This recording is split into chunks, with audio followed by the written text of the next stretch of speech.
Hi, I'm Miss Tyler, and welcome to another episode of Context for Kids, where I teach you guys stuff most adults don't even know. If this is your first time hearing, or if you've missed anything, you can find all the episodes archived at contextforkids.podbean.com, which has them downloadable, or at contextforkids.com, where I have transcripts for you readers, or on my Context for Kids YouTube channel. Parents, all scripture comes from the Miss Tyler version, which is the MTV, which is the Christian Standard Bible, expanded and revised to make it easier to understand the context of the verses. Even though we're about to celebrate Thanksgiving here in America, this is the time of year where people get weird about being unthankful. Oh, sure, we're thankful for the food and the pie and the potatoes and the pie and the bread and the pie and the stuffing and the pie. I like pie. But people are also focused a lot on what they don't have and what they want, and they make lists and check them twice and worry about what they will and will not get as far as presents go, and that is a huge problem. You see, we'll never have enough if we aren't already somewhat happy with everything we have. We will always be miserable if we're thinking about all the stuff we don't have or that our stuff should be even better.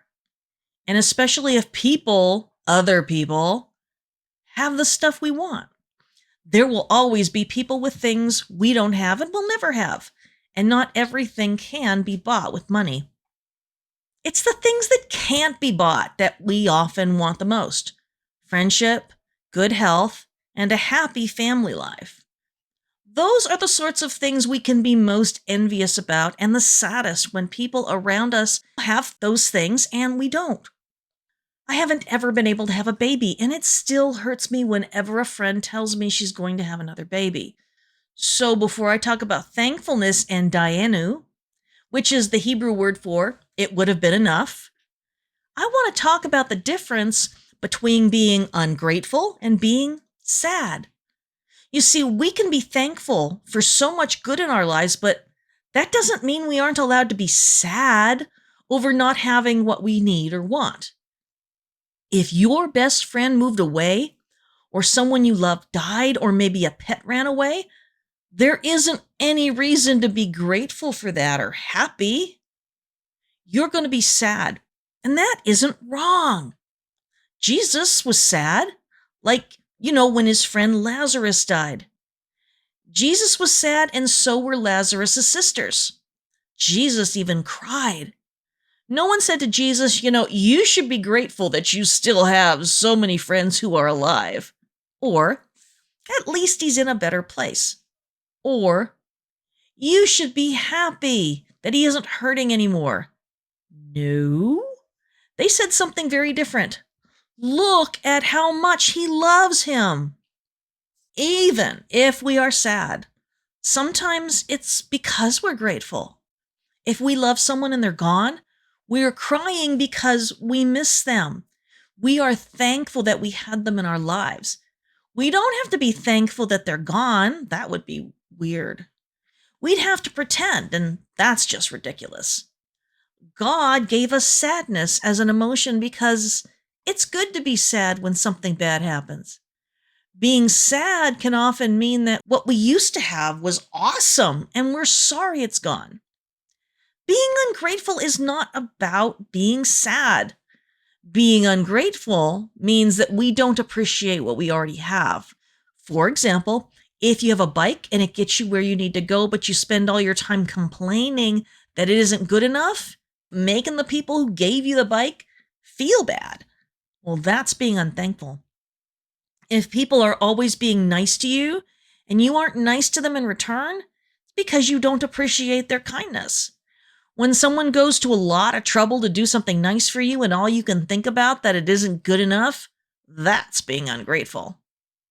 And I totally get it, because when we're young, it can be really hard to be happy about what we have when we see so much stuff out there that we don't have, right? This Friday, people in the stores are gonna go crazy trying to get stuff that they don't really need, and some of them will even hurt themselves and other people just trying to get that stuff they don't really need and that they really, really want, but that no one really needs. And it's often just a replacement for stuff they have already, but it's newer and the old ones will get thrown away. Being grateful is something we have to learn a little bit at a time. Being grateful means that we are glad to have food, but being ungrateful means that we won't eat it because we want something better. And we want something better because we think we deserve something better. Being ungrateful is always in some way or another because we think we deserve better. And you know what? Sometimes we do deserve better than what's happening to us, but we have to be careful. If you and your brother or sister are sitting at the same table and Aunt Tessie gives you a piece of moldy bread, and she gives your sibling, your brother or sister, a fancy 3-course meal complete with dessert, I'm not telling you to be grateful for that because that is messed up. And she's obviously playing favorites, and that kind of thing hurts. But if moldy bread is all she has to eat and she shares it with you, wow, you should definitely be thankful. Hopefully, this will never happen to you. In our normal everyday lives, we have many things to be thankful for and also things to be sad about. Life isn't always fair or easy or fun, but things can usually always be a lot worse. It's okay to be sad and unhappy about the things that are bad, no matter how bad they are. It doesn't make you a bad person. It's okay. But it is not okay to be the type of person who isn't ever happy because nothing is ever good enough for them. One of my favorite thankfulness lessons comes from the Passover meal in the spring here in America, but in the fall if you live someplace like Australia. Passover is all about remembering how God rescued the children of Israel from slavery in Egypt. Actually, did you know the entire Bible is about freeing people from slavery? People in the Bible are usually in some sort of trouble that God has to get them out of. Usually it works, but sometimes it doesn't.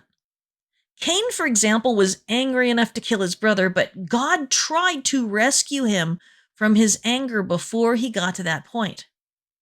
Hagar was a slave, but God made sure that she was set free. Joseph was a slave and in jail too, but God is going to set him free in style in future lessons. Just wait. The entire book of Judges is about how the people kept getting themselves into terrible messes by not listening to God and how he kept sending people to save them like Gideon, Samson, and Deborah. Ruth and Naomi were suffering and hungry, but God sent them a kinsman redeemer named Boaz.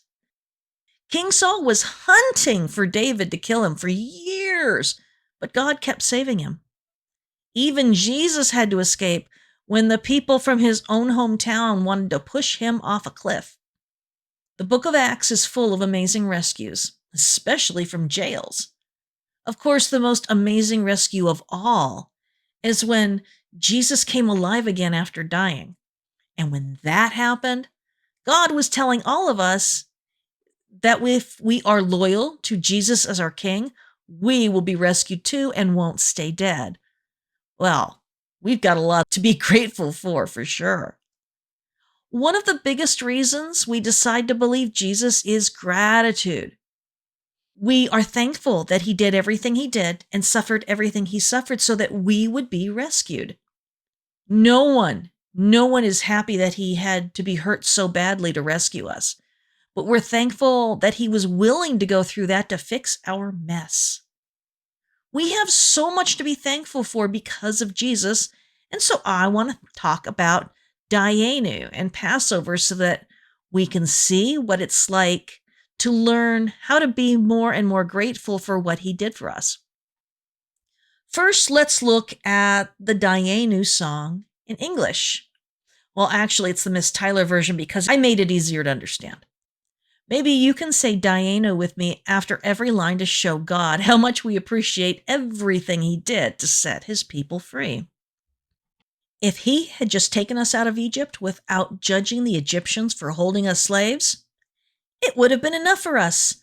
Dayenu. If he had judged the Egyptian people but had left their gods alone, it would have been enough for us. Dayenu. If he had judged their gods but left their firstborn sons alone, it would have been enough for us. Dayenu. If he had killed their firstborn sons but didn't give us all of their treasure, it would have been enough for us. Dayenu. If he had given us their treasure but didn't make a path through the sea for us to walk on, it would have been enough for us. Dayenu. If he made a path through the sea but it was still muddy to walk on, it would have been enough for us. Dayenu. If he had taken us through on a dry path but hadn't destroyed the Egyptian army, it would have been enough for us. Dayenu.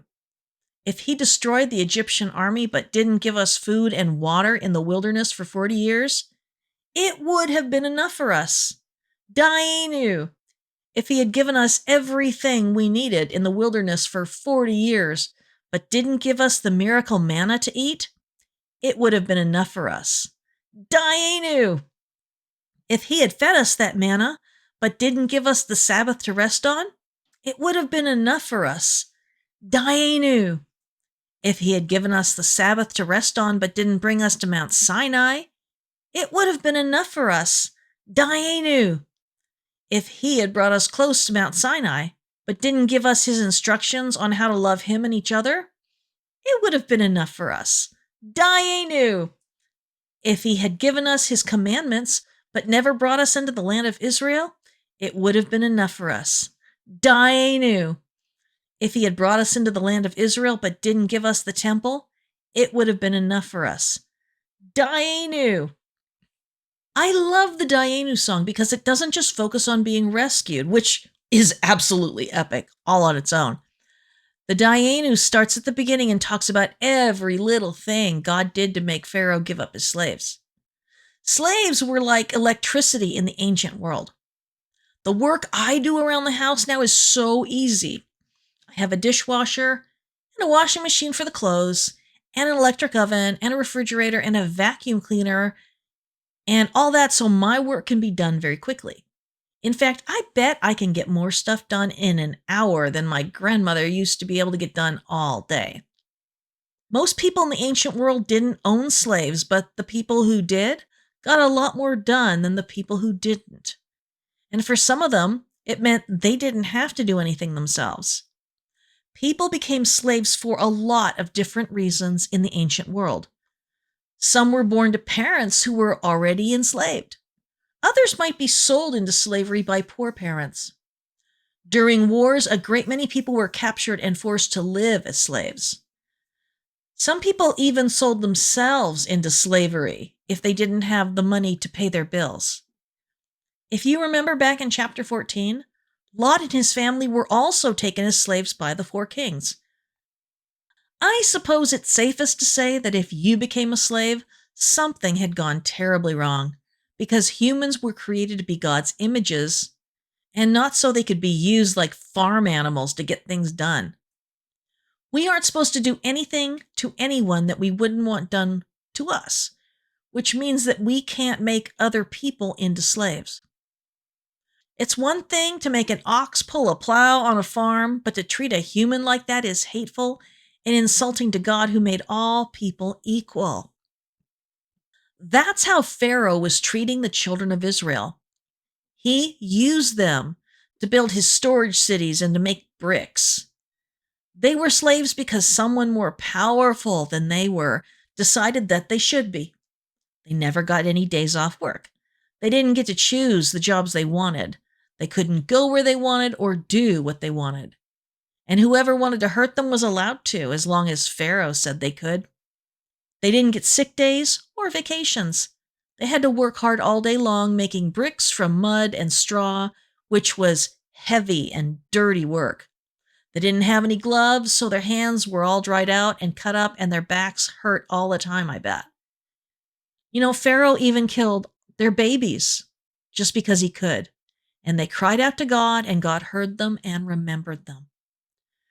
Remembering doesn't mean he forgot about them, but that he knew it was time to do something that the world would never forget. It was something that would show the world how God feels about bullies. The Dayenu song is all about how God helped people who couldn't do anything to help themselves and how grateful we should all be about how God rescued people who were hurting when he didn't have to do anything at all. Or he could have just done the bare minimum. It's amazing that the God who created the universe and everything in it took the time to help out people who were the least of the least, whom no one else cared about. That's amazing.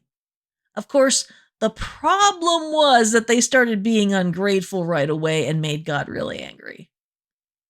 We are happy and grateful now that it happened, but they got pretty nitpicky about it at the time. And that wasn't the last time God rescued people whom no one else cared about. Over and over again in the Bible, God helped the people who were trapped in impossible situations. Sometimes God even went against his own people when they were doing wrong to others, like when King Saul murdered the Gibeonites. We can all be so thankful that God listens when people are crying. As a matter of fact, people were crying out to God from the very beginning because life outside the garden was so difficult. By about 2,000 years ago, the Jewish people had been crying out to God to send someone to save them for a very long time. They were waiting for someone they called the Messiah.